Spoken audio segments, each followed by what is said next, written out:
Please, just talk. Do something. Make a contribution. Do something, god damn it. Fucking speak! Love and leg drops, bitches. Peace, love, and leg drops. Peace, love, and leg drops. Peace, love, and leg drops. We love to crop. We love to crop. Peace, love, and leg drops. Peace, love, and leg drops. Fuck you. After Party Hangover. Welcome to the After Party Hangover. I'm your host, Mangria Fueled, and this is the show that talks about a show that talks about a show. Today's guest, the villain of the Steel Roll After Party, he's on time. It is Cynic_Chaos. What is going on, my man? Sweet, is that what they're calling me now? What's up, dude?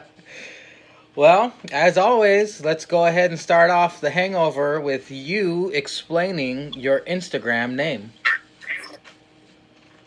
Cynic_Chaos. So Cynic is kind of like it's actually like a gimmick that I developed in a sense.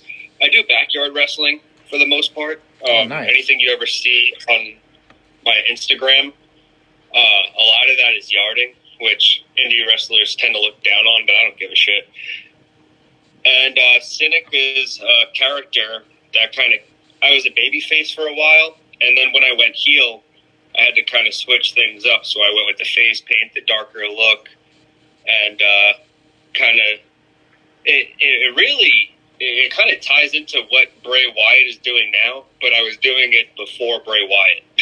When you were a face, was your name still Cynic Chaos? No, my name was Jason Atlas, actually. Oh, and the heel is Cynic Chaos? Chaos was just the lifestyle. Cynic was more the name. Oh. Started out as the disease. It was the disease Jason Atlas, and then kind of went into a whole name, which I found it crazy because there's Bray Wyatt, and then there's The Fiend. There's Jason Atlas, and then there's Cynic. Nice, man. That's cool. Hey, you're the first backyard wrestler on the Hangover. That's awesome. Well, hell yeah. Since you're fully immersed in this world of wrestling, how did it begin? Let's rewind the clock all the way back to the beginning. What got you into this? How did you start watching wrestling? Wow, all the way back into the beginning. This is going to sound so cliche, but I started watching it with my dad. My first memory of wrestling, I was 3 years old, and, they used to play reruns of stuff on TV, and it was a rerun of the old school blue steel cage of Hulk Hogan and King Kong Bundy, and that was my first actual memory. Oh, then wow. Fast forward to the Monday Night Wars. Me and my dad, we were flipping back and forth between WCW and WWF, but World Wrestling Federation was kind of more of what we were leaning towards. I had my favorites. I had Goldberg, Sting, before we knew Goldberg sucked and couldn't wrestle more than 5 minutes. Goldberg and his four moves with his sparklers. Yeah, Gilbert. Yeah, pretty much. Well, that's cool, man. You started watching wrestling at a very young age. When you were growing up, were you sporting all the wrestling shirts in high school and stuff? Oh, hell yeah, man. And I had the sickest Stone Cold poster on my wall. I actually have, an old photograph of my room growing up. And I had that Stone Cold Steve Austin poster where he's wearing the jean shorts and the vest and the winged eagle title with the gold chain around his neck. Oh, yeah, I remember that one. I must have had 100 figures. Every Christmas, I'd get 20 new wrestling figures. I had the best collection of anybody that I knew on the block. Did you keep them in the box? Hanging out. Oh, hell no. I took those things out. I played with them. Of course. I did too, man. I share the same story. I had Every generation of WWE toy that came out, I got them and had my own federation and everything. And I'll say one thing, not to jump forward or anything, but a bunch of these guys, Styx, Adam, Savage Alpha Foxtrot, all these guys, Julius Caesar, love his salads, all of you. It's cool to find like another like side outlet of wrestling fans to just be able to, anybody I could talk wrestling with, I'm having a good time. That's cool, man. Yeah, we're a bunch of misfits, and we welcome all newcomers, and we're glad to have you here. Good to be here. On the same note, how did you discover the Still Real After Party podcast? Probably the same way that a lot of people were drawn to it. The fucking memes, dude. Memes, yeah. Those memes. Do you have a And favorite? I think Zanka actually said, I'm the majority of the memes and you hold like 15%, Jake.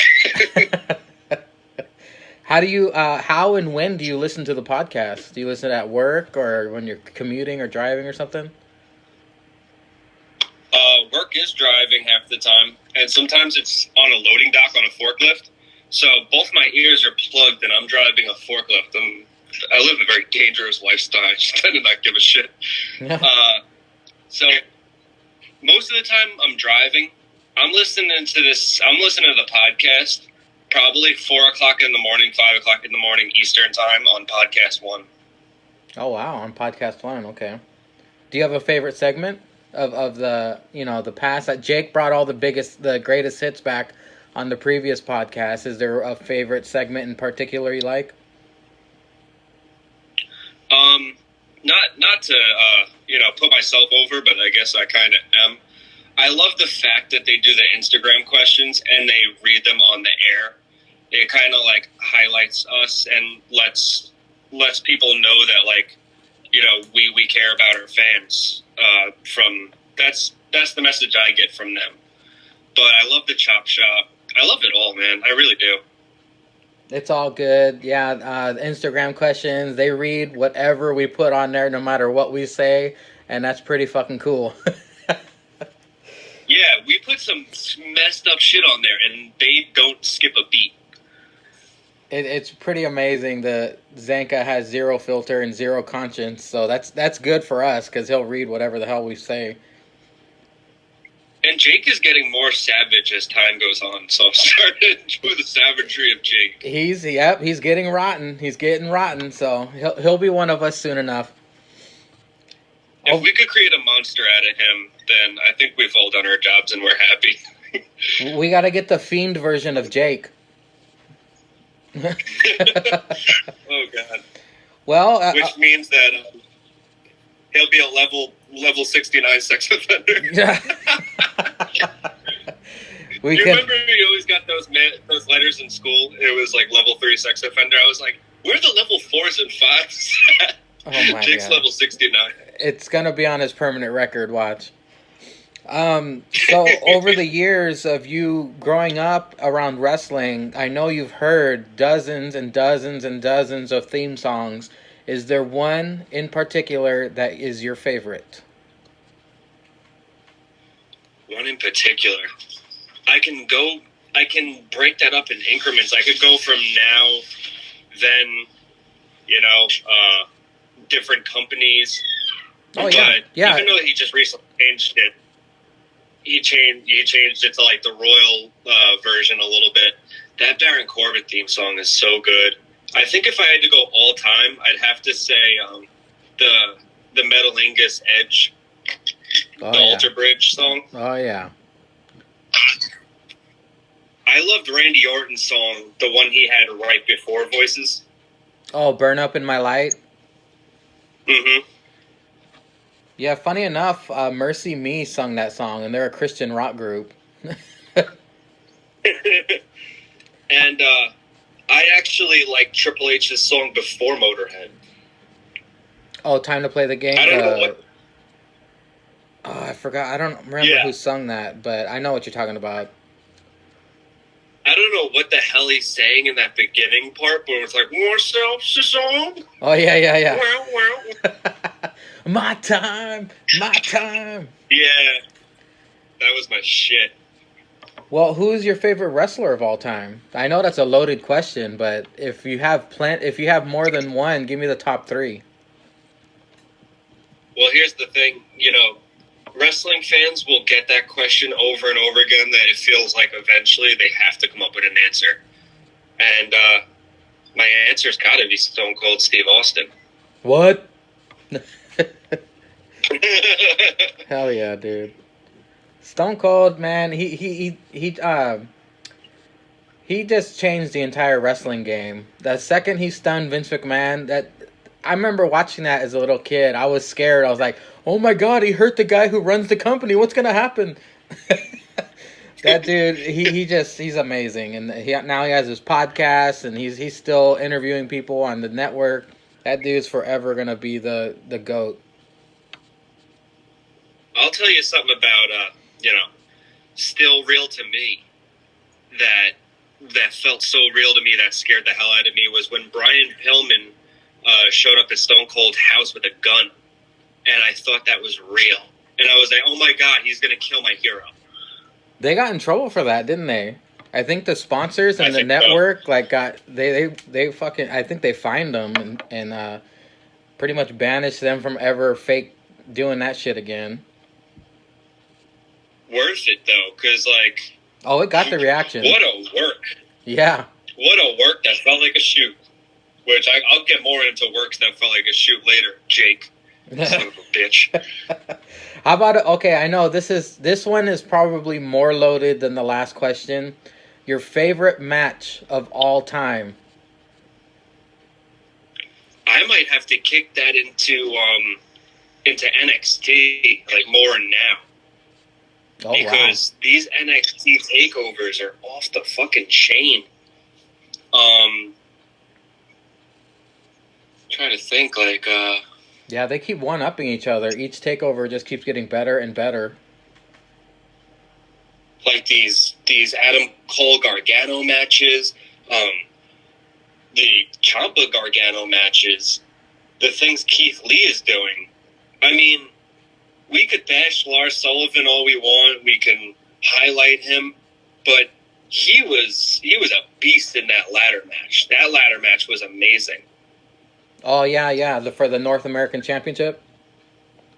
That's when I hopped on the Lars Sullivan train, and I guess when he cut a promo and got called up to the main roster is when I fell off of it. You don't like Def Bob Lars? I love Def Bob Lars. I love what the after party made him. It's the best thing the podcast has ever done.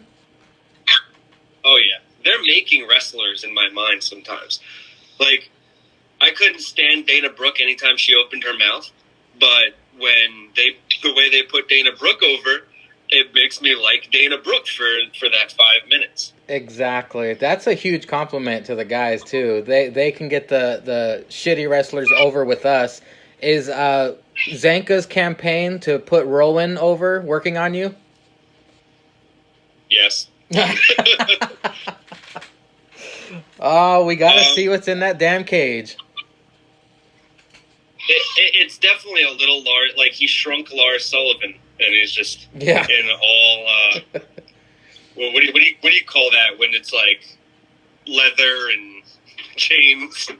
Bondage, it's or gimp bondage, yeah, gimp bondage, whatever you want to call it.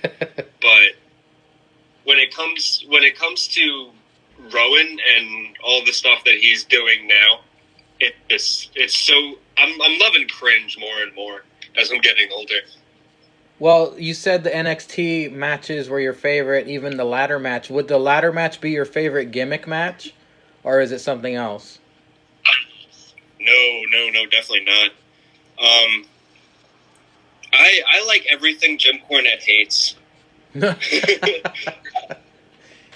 So you must be loving the Rusev, Lana, Bobby Lashley stuff, huh?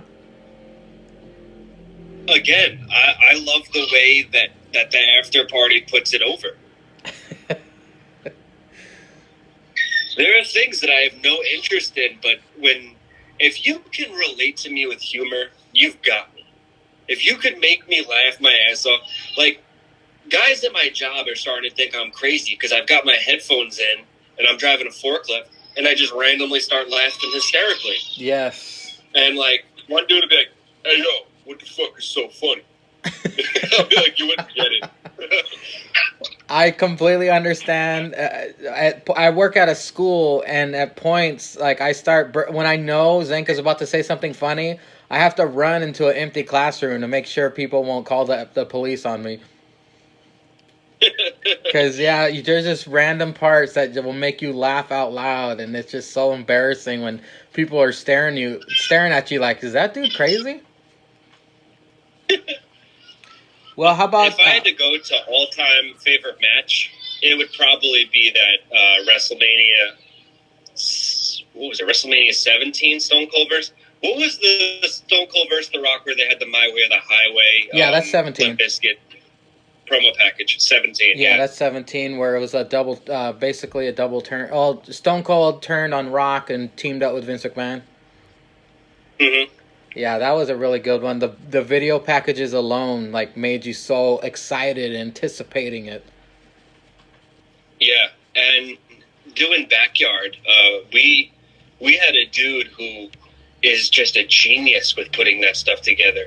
Like, WWE, I am a full believer that they watch everything on YouTube to get ideas.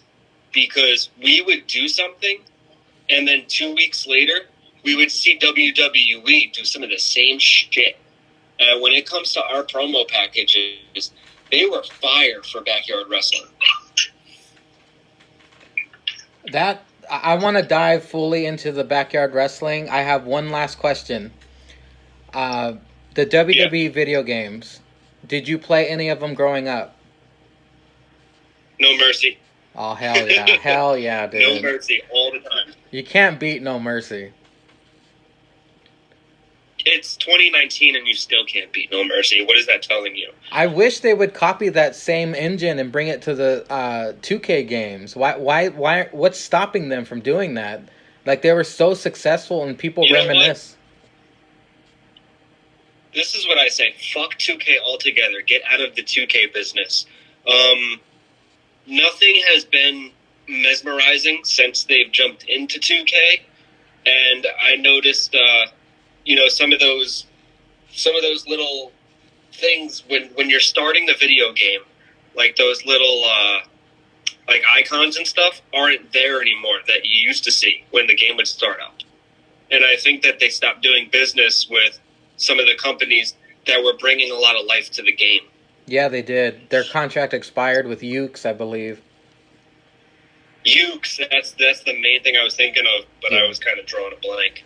Well, speaking of video games, if we created you in the After Party Pro Wrestling, what moveset would you like? My signature move is a spinning back fist, which I stiff almost everybody, and I don't even mean to. It's just there's so much velocity going into that. I clap everybody in the mouth. So if you see any of my videos on Instagram, they got hit. So you're tossing potatoes around like nobody's business, huh? Like nobody's business, like a fucking hockey player.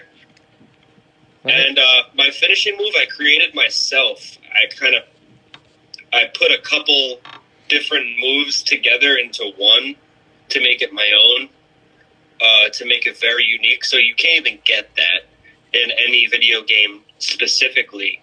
But a TKO would probably work best, or a backpack stunner. Oh, nice. Damn, you can do a TKO? Shit. I TKO'd a 400-pound dude who's actually an indie wrestler now, who goes by the name Yankee the Difference Maker. Holy shit. Okay, we got all the regular questions aside. Let's dive into this Backyard Wrestling. First, what is it called? What is your Backyard Wrestling promotion called? Honestly, if any of the guys were to watch the main backyard that I started in and kept doing, even though everybody else around us were getting rings, we were a trampoline fed, so they'd probably laugh at us. But one thing you cannot deny is that we had the best storylines, we had the best like graphics and effects and all the crazy shit that we did. Probably had we had the best psychology, but then we also worked with other companies, their backyard feds from other states, Pennsylvania, North Carolina. There's a couple feds in Pennsylvania. There's even some people out in there's upstate New York. We were in Long Island, New York. So and probably a couple that I'm forgetting. So you does every promotion use trampolines, or is it just yours? Because I saw your I was trolling your Instagram earlier, and I saw the moves you were doing on the trampoline. It looked pretty badass. Did every backyard promotion use it, or is every backyard promotion different?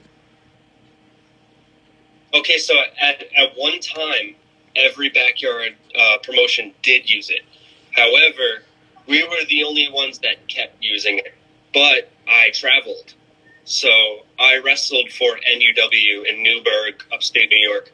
I wrestled for DBW in Shippensburg, Pennsylvania. I wrestled for VTW, which now has a whole bunch of guys that are in the indies. A lot of these guys are going to the indies now. And I said VTW. And there's another one so far upstate New York that it's damn near Canada, named UWF. And I wrestled there too. Damn, dude. And all those guys have rings now. Damn, man, you're really serious about this shit. Did you did you win championships of other promotions in their own territories? Came very close, but there was always something that kind of... Actually, there was one company where I won one of their belts. But there was always something like I couldn't make it that week or whatever the case, or I've got a 1-year-old, at one point he was sick and I was supposed to go win a title. I've competed for their titles. The World Extreme Championship in DBW, I wrestled the same guy 3 times and had to take an L all 3 times, which made no freaking sense. Are their belts like professionally made, like with the leather strap and everything? Yes, and that would go to NUW in Newburgh, New York. Are you going to pursue the indies? I would love to. Honestly, have you ever heard of a name such as George South? No, I haven't. George South trained the Revival, trained Cedric Alexander, and trained Tessa Blanchard for about a year. Shook hands with George South. I sat in 3 of his, 3 different days. I sat in right after work, after working like 16 hours. I sat down and I watched 3 of his classes because I was still trying to come up with the money. I'm not going to go into like the specifics of the money and everything, but January is looking pretty good for me. I'm getting a bonus at work, and I'm getting my tax return, and I'm going to go speak to the man George South again. Holy shit, dude, that's awesome. You get he just wrestled the Great Muda, and he's old as shit too. But he wrestled the Great Muda about a week ago at Starcade or something like that. Uh-huh. Whatever was going on in Winston-Salem, North Carolina. A bunch of my friends wrestled there. Have you ever been injured? Yeah. I would imagine so, because a lot of that stuff is not safe. Well, okay, so I think the dumbest thing I've ever done, I was wrestling this dude named Cyrus. Now, this is the one I was saying I wrestled 3 times to the belt and didn't win it. And not to toot my own horn, but I'm a way better wrestler than he is. And they were all like hardcore shit. I bladed. Now, to anybody who knows what blading is, I took a razor and I cut my forehead. And it was the third time I had ever done it, and I bladed too deep. Oh, shit. There was blood pouring. Like, you remember that match where Triple H was covered? His whole face was red? The Crimson Mask. The Crimson Mask. I think he fought Shawn Michaels or Goldberg or somebody. But it was like a specific match where Triple H was like losing way too much blood. And it was on that level. Like, mid-match, I ran to the back and grabbed a towel and held it there for a little while and got back in there. How many stitches? None. No stitches? Oh, shit. What did I do? I think I used a little bit of some kind of glue and duct tape. Holy shit. That must have left a wicked-ass scar, man. It's still there. Hey, it's battle scars. It's something you can brag about. And you got a story for it forever now. And there's footage. You go watch the whole match on YouTube. Oh, there is? Let me write this down. What is it? What is the title of it? I want to see this. Okay, so dominating backyard wrestling to break it up of DBW. Dominating backyard wrestling? Yep. Wrestling. Is there a and it was the World Extreme Championship match, Cyrus versus Jason Atlas. Jason. Damn, dude, that's awesome. Your stuff is on YouTube. How many matches do you have on YouTube? A lot, actually. Some I'm proud of more than others. The only thing about it is, not all these are broken down to. Most of them aren't broken down to where you can just watch my one match. You gotta. It's a whole show. So if you're seeing 2.5 hours, 3 hours, I did not wrestle a 3-hour match. Yeah. You're talking about a whole show, and you gotta fight through it to get there. That's badass, dude. I'm gonna check that shit out. Does your wife or girl, are you married? Fiance. Does she watch these shows and get pissed off at you, or is she down with it? She's down with it. The trampoline company in New York, they're like big brothers to her, honestly. When she was pregnant with my son, every one of the guys threw their coat on her to keep her warm while she watched us in probably 30-degree weather like idiots wrestle in the freezing cold to put on our last show of the year. Or our first show of the year, I don't remember. Well, that was nice of them. Let me make a point really quick as to why I didn't jump into the independents earlier. Why I'm backyard wrestling at such an older age, and that ties into pretty much everything John Moxley said right before he went to AEW. I didn't want to have my freedom taken away from me and lose everything that I love about wrestling. The thing about when you're doing backyard is you have control over your own gimmick. You have control over, you have a say in storylines. You kind of get to just enjoy it the whole time without having to think. So you get to you and the guy you're facing get to talk about what you're gonna do and the story that you guys are building. You have 100% creative control. We have all the creative control that we want. Who's the Vince McMahon of your wrestling If we need help, company? we can ask. What's that? Who's running the show? Who's your Vince McMahon of your backyard wrestling? That all depends on. That depends on if I'm where I'm wrestling. Really, every place has that guy. Well, I mean locally, like where you do it the most.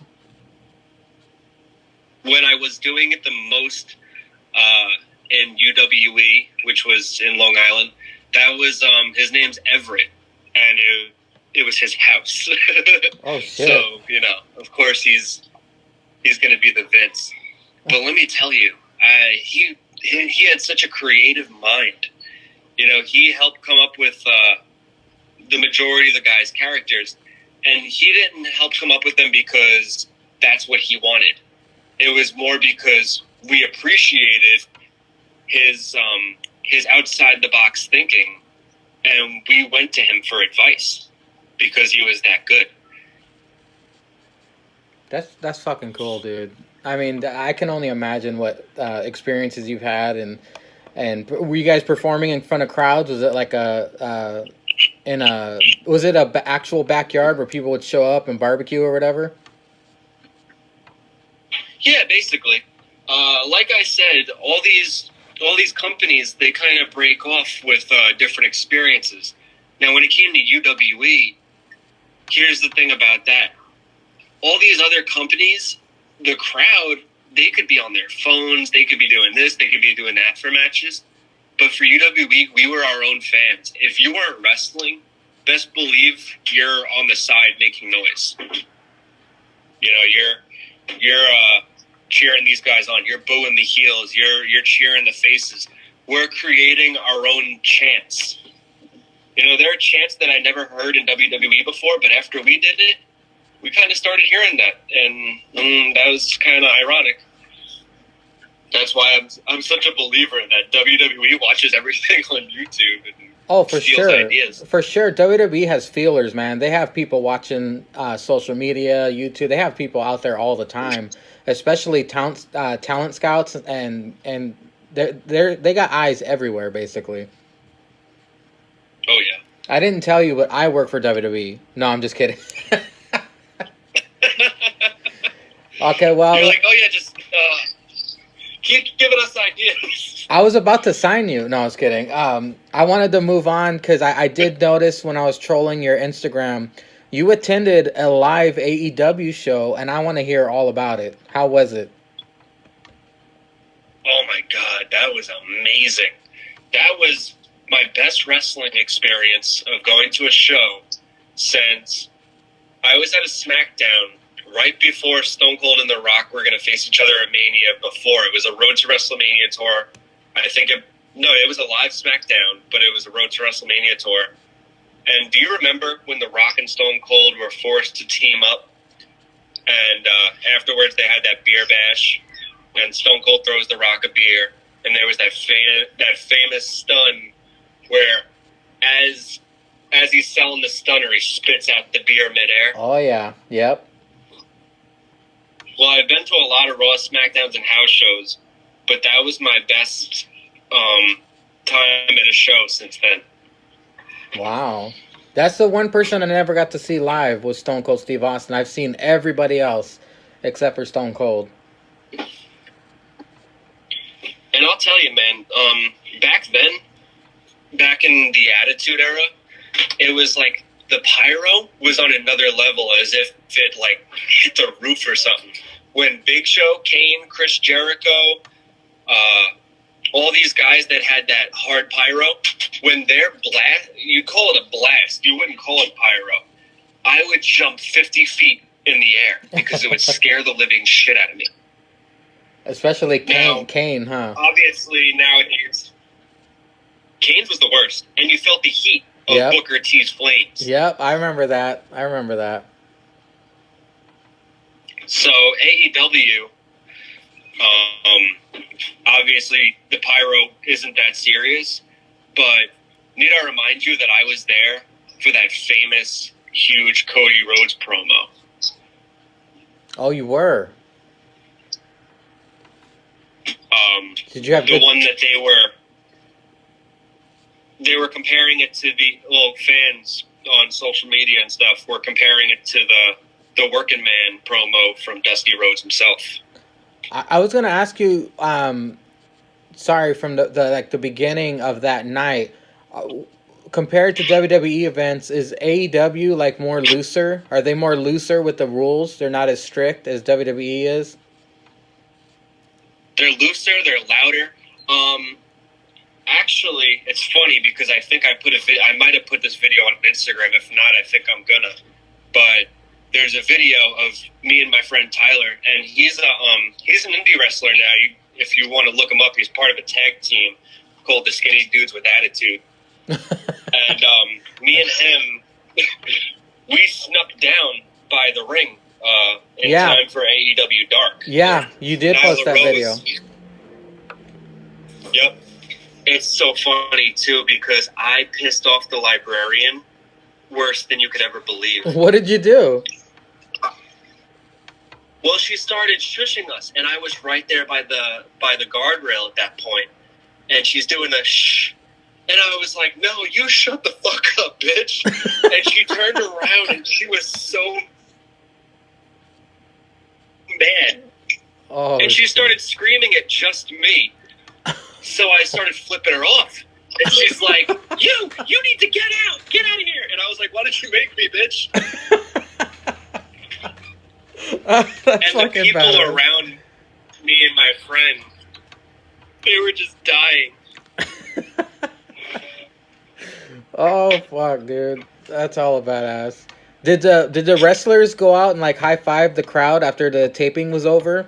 Because they did that sometimes in WWE, like, where Batista or Shawn Michaels, I remember he used to always make sure he gave everyone a high-five after the camera stopped rolling.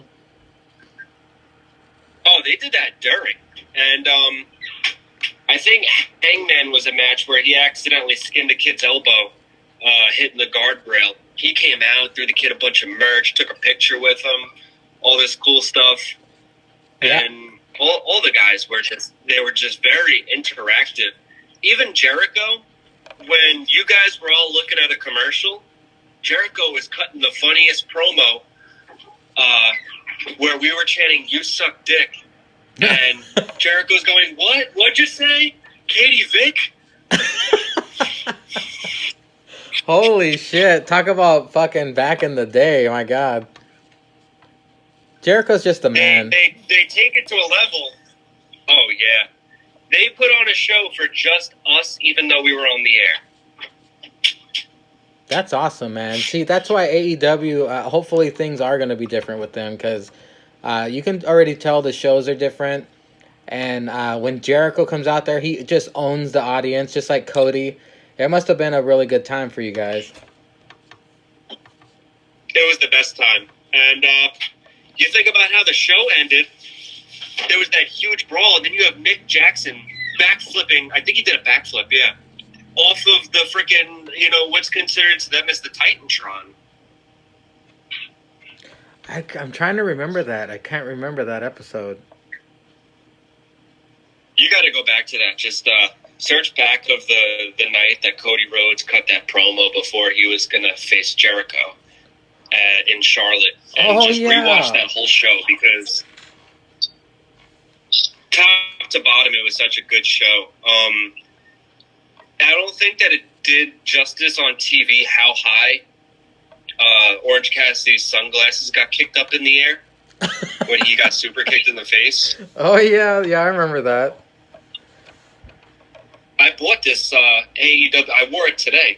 I bought this AEW hoodie zip-up jacket, and that's some of the best merch I've had in a long time. It is $60, and it was worth every penny. You know what shirt I really want is the Young Buck shirt with the green lightning bolt on it. Yeah, it's cool. I'm gonna get that. I have a jobber character that I play, and his name is Tiny Dom. Tyemidong. Always loses, always makes a fool of himself. And I'm actually going to go on ProWrestlingTees.com and get a Dong style shirt just for him. What's his win-loss record? It's got to be 0 and probably 120 by now. Holy shit. Damn, dude. Well, you know what? I have way more questions to ask you, so we could actually do this again. But I'm going to move on now to talking about the Still Real After Party episode 100.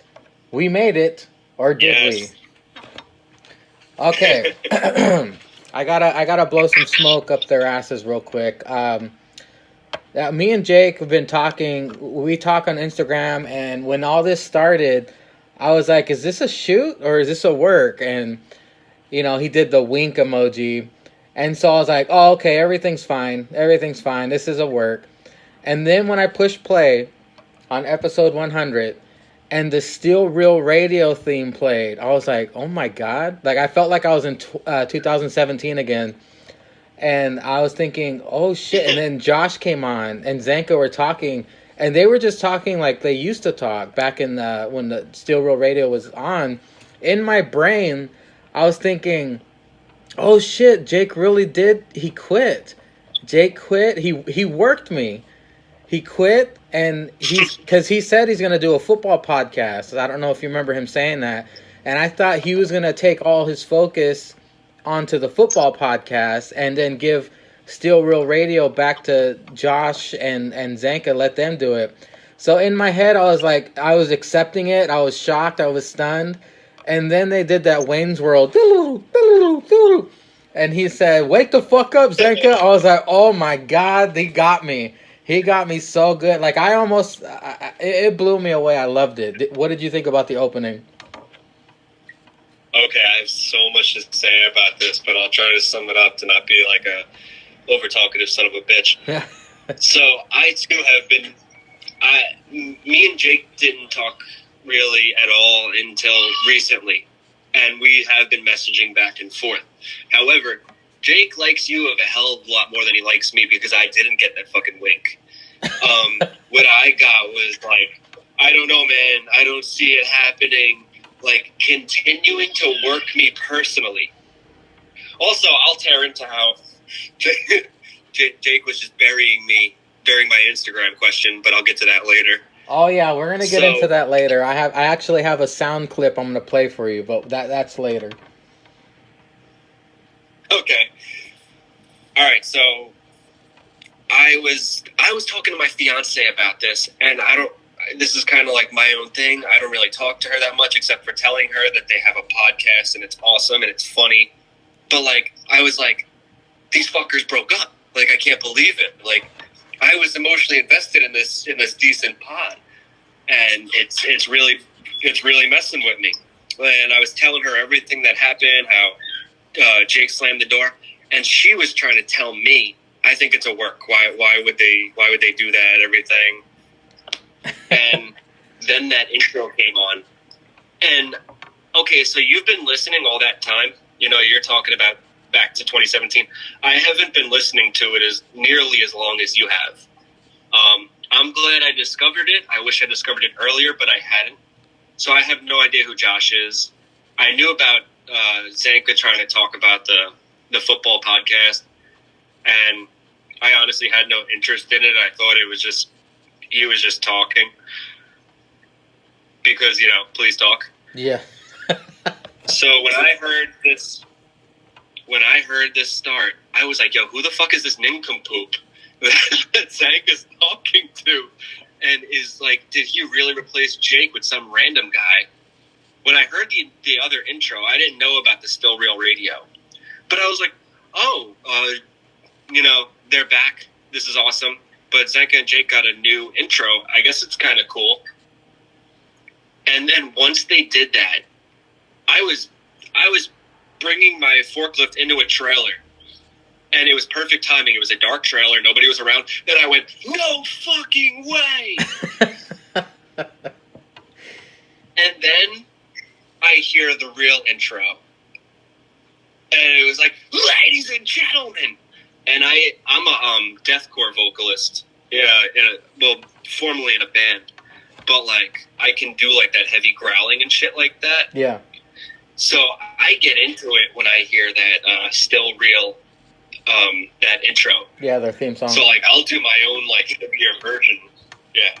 I'll be like, ladies and gentlemen. I was freaking out. I was like, you got me. They got us good, man. They got us good, big time. Yeah. There's a big difference The with shootings that work. Still Real Radio with Josh and Zanka. That's when I first started listening in 2017. They know each other really well, and they talk to each other like they're best friends, and they actually respect each other. And then you get Jake and Zanka talking to each other, and you can tell that they're like almost opposites. It's pretty funny like that. Maybe that's why it works so well. They're such opposites, and they play off each need other well. One is not good without the other. I'll be honest with you. Like, I was really, really upset if this was real about Jake leaving, because one is not good without the other. I would have been just as pissed off if they flipped it and it was Zanka, because like, one is the edgy heel and the other one is the annoying baby face. That's right. And they just play, like you said, they play off each other so well. Well, after they devastated us and blew our minds, they kicked off Still Real 100 with a shot of whiskey. What is your alcohol of choice if you drink? Funny thing about that, and I guess this ties into a huge part of my life, so I might as well put this out there. I'm a recovering alcoholic. I ruined the chance of drinking at the age of 21, the legal age to drink. Yeah. I'm allergic to alcohol. Basically, when I drink, I break out in handcuffs. I never heard that one before. Damn, dude. Well, that's cool that you're sober. That's good. But all I do is drink, so that I'm surprised I don't talk about it more. But that's awesome that you're sober. It was funny how Jake reacted to the whiskey. He goes, "Oh, good thing I have my coffee here." And then they went on to talk. Well, I know he at least took a shot. They went on to talk about the movie The Irishman. And what's funny about that is The Irishman with De Niro and Pacino and Pesci is a 3-hour movie to which Zanka actually sat through. He sat through a 3-hour movie, but when it comes to recording a 2-hour podcast, if he sees a squirrel, it's all over. Well, he buried the entire thing anyway. Yeah, he did. Are you a movie fan? Have you seen The Irishman? Well, actually, every time I go on Netflix, I happen to pass it. I always see The Irishman. So when they said it, I knew what it was, but I didn't. I guess they were explaining the movie to me for the first time because I never actually fully watched it or anything like that. But their description made me want to watch it and not watch it at the same time, I guess. Yeah, Netflix is pushing that movie hard, and it might get nominated for something, so I'm probably going to end up biting the bullet and watching it, but I am not looking forward to it. I might too. Yeah, I think I can agree with you on that.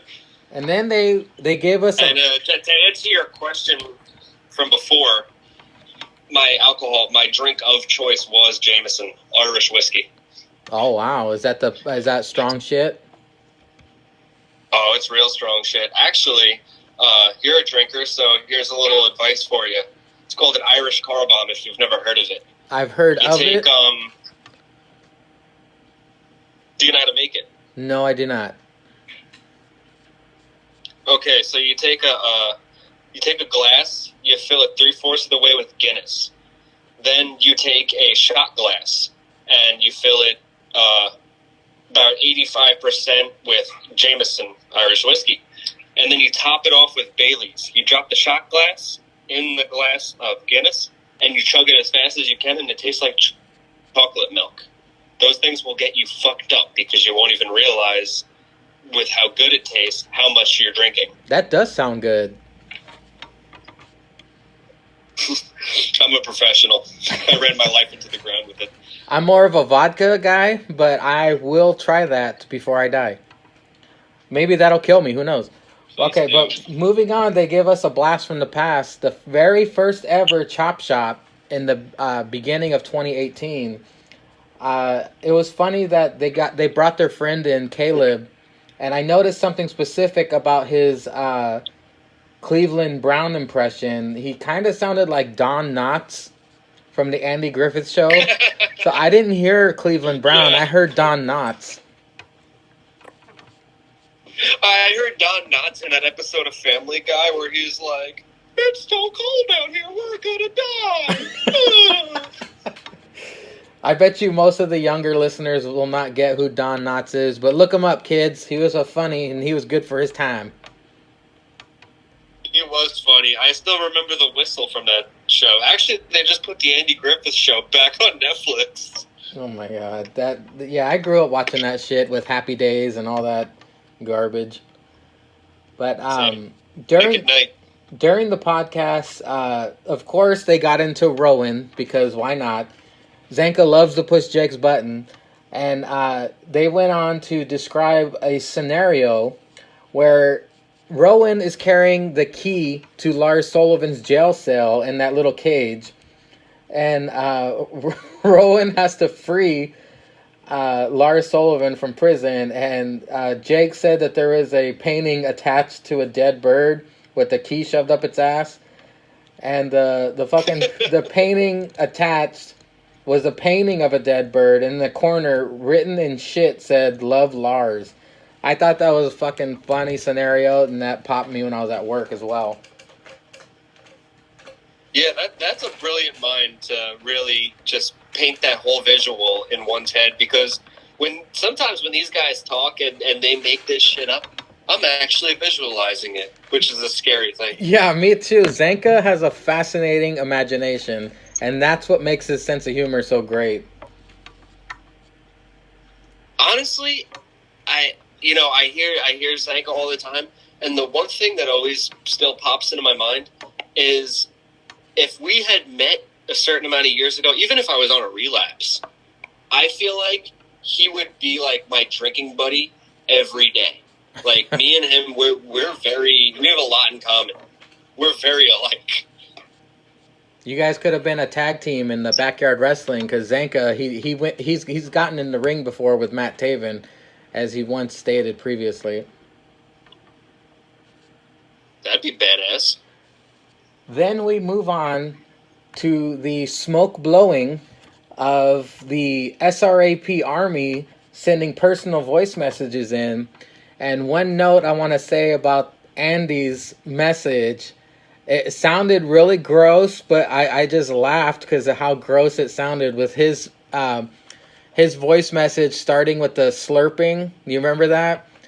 He was doing the slurping. That's how his voice was. Like, I was laughing, but I thought in my head that's disgusting. But it was just fucking funny to me. It's one of those things where you're like, I feel like this is going on too long. It's very gross, but it's very funny. But like, make it stop. Oh man. Okay, well, I'm gonna put you on the spot here, Cynic Chaos. I'm going to give you your own chance. I'm going to give you your opportunity right now.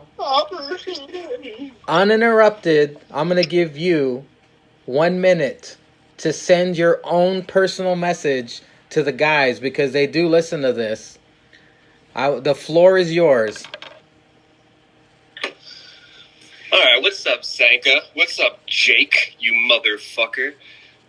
So, every single time that I put in my Instagram questions, I feel like, I don't know how long it takes to qualify, but I asked a question, and I had to write it twice because of, Jake's shoot work.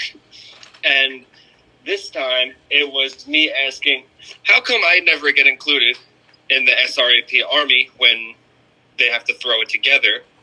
And Jake threw me under the bus. Every time, Jake throws me under the bus. Meanwhile, Zanka kind of agrees with me. So, my beef is with Jake. So, I propose this. Next time, anytime that it comes to my question, Jake reads the question, Zanka rolls off of it. It was supposed to be a minute congratulating them on the 100 episodes. Oh no, I just had to bury Jake. Okay, no, that's acceptable too, man. That was funny. Yeah, it'll be interesting to hear their reaction. Can I have another go at actually putting them both over? Yeah, go for it, man. What's up, Still Real? Thank you guys so much for 100 episodes. I might not have been there for every one of them, but I enjoyed all that I've listened to. And this is the best decent pod that a random misfit could ever ask for. Well, there you go. That's it. Fuck it. That's good enough, man. Shit, I thought mine was too long, the one that I did, but so after that they get to the Instagram questions, and Zanka does read your question, and I don't know if you noticed this, but this popped me big time because on the last episode of The Hangover, I had Julius Caesar with me, and we read all the questions. We answered all the Instagram questions from last week. And I read all your hashtags, and I understood all your hashtags. But Zanka, he started reading your hashtags, and then towards the end of your hashtag list, this is what he said. On to me again. Show. He was supposed to say on time again, but he read it as one word. Did you notice that? I accepted it because words are hard. Words are hard indeed. I got a kick out of that, man. That made me laugh so hard. And then we made it to the end. I thought he was trying to take up a new language. He's speaking some kind of foreign shit. We made it to the end of the 100th episode, and Jake, he's good at that technology stuff. I wouldn't have been able to do this. I can't even do it for the beginning of my Hangover show, but he did a really good job at doing a supercut of all the cameos that have been on the Steel Real After Party, with the Steel Real After Party podcast theme song playing behind it. I really enjoyed that part of the 100th episode. And then, if you stuck around long enough... Dude, did I hear Dana Brooke put over Still Real? That wasn't real? That was Jake. He purchased a cameo a very long time ago, and Dana Brooke said the name of the Still Real After Party podcast wrong, but it got a reaction out of everybody. It was pretty funny. She can't get any of her opportunities right. Well, she's getting that opportunity at Batista's dick. She got that one right. Let us know how big it is. Yeah, she needs to write in and tell us. Finally answer that long-asked question. Is it long, or is it a short-ass question? It's a thick question. No. If you stuck around long enough, just like the Marvel movies, you stick around to the end of the credits, you get an Easter egg out of SRAP 100. We got to hear the origin of Def Lars. And man, it made me laugh just as much now as it did then. Did you like that little Easter egg at the end? I liked it a lot, and not only did I stick around long enough, but I listened to it for so long that I realized that it skipped after it was over into playing an old episode, like 3 episodes back, that I guess I never finished the last 3 minutes. So I listened to the whole thing. It was a good one. Some podcasts, some wrestling podcasts, whenever they hear breaking news or like CM Punk returns or Kurt Angle's returning or whatever, they do like emergency podcasts like immediately after they hear the news. I almost dropped everything at work and recorded an emergency hangover because of how much I liked this episode. This might be my favorite episode of the Steel Real After Party of all 100 of them. I loved it. It evoked almost every emotion out of me, and it was a special one. I don't know how they're going to top this one, but what are your final thoughts on SRAP 100? Well, I think that the only time that they're ever going to top it is maybe episode 200, so they have another 99 episodes to think about how they're going to figure that shit out and top it. but it was like the opposite of WWE lately, where Big Show, people get nervous, they botch and they drop the ball. These guys delivered and hit on every cylinder. Agreed. I mean, Jake might have stumbled through Dear WWE, but I still enjoyed it. Yeah, Jake sucks. Well, we've reached the end of the Hangover, my friend. And would you like to plug anything of your own? I noticed you had a TikTok channel. Would you like to plug that, or your YouTube, or anything you want? Go for it. Yeah, actually, I've been very involved in TikTok. I'm almost got 15,000 followers at this point. That is at Cult of Chaos 13, CULTOFCHAOS 13. I'm definitely big into making TikToks and embarrassing myself. That shit's great. You guys know my Instagram, obviously, cynic_chaos. And if you want to follow me on Twitter, that is at Diseased Vessel. Can I request something from you? Sure. Your next Instagram question, I would love it if you would shine some light on something you dropped a month ago. In one of your hashtags, you said the Cynic Mafia is coming. I would love for you to explain that on your next Instagram question. I still got to figure that shit out. I'm not even sure I knew what the fuck I was talking about. Oh, I thought you were putting together like some like ultimate stable of the Steel Rail After Party or something. You know what? Now that you just said that, you kind of gave me an idea. No, you reminded me of where my mind state was at that very moment. The Mega Pounders with cheese reared their big, fat, ugly heads, and now I've got to create a little stable of my own.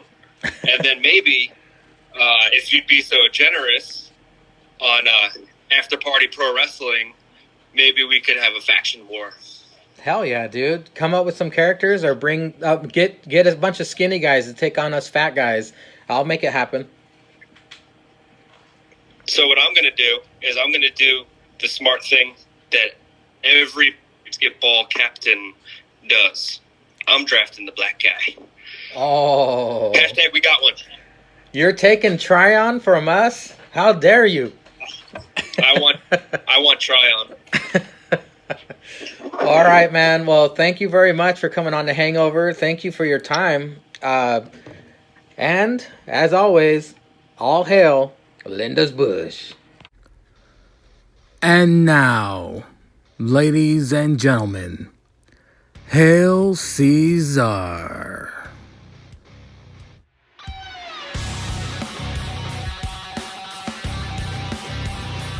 It's your boy Julius_Caesar. And Mangria has asked me about what do I think about the sex tapes with the WWE superstars and who would I want to see get leaked. Now, what do I think? Hey, look, you're adults. You want to send nudes, pop off, make sex tapes, do what you got to do. Don't be an idiot and put your face in it like, Charlotte, Paige, and all them. Or even if you have a hand tattoo, don't be like Tony Storm and popping that shit off in the mirror. I mean, come on, son. Or like Ricochet finger popping your asshole in a mirror or some shit. Whatever. I mean, but yo, if you want to get down and dirty, get down and dirty. Your boy don't give a fuck. And who would I want to see? Shit. Where the list at, bro? Come on, man. Look. Actually, I might want to see Lana and Bobby Lashley have a sex tape. I don't know. Maybe even some Rusev, too. Some Carmella, some Blizz, some shit. Everybody on the female roster. Even lesbian-ass Sonya Deville. I don't give two fucks. So, Mandy Rose. I mean, come on, son. The list goes on and on. An ass match between, like, Bayley, JoJo, and Kyla. Shit. I'm in it to win it with that one. Anyway, we're all adults. We all do dumb shit. We all got to get down how we get down. And if you got a problem with it or you don't like my list, you know what to do. See me in the comments. Prison Style, Tuesday. Holla at your boy.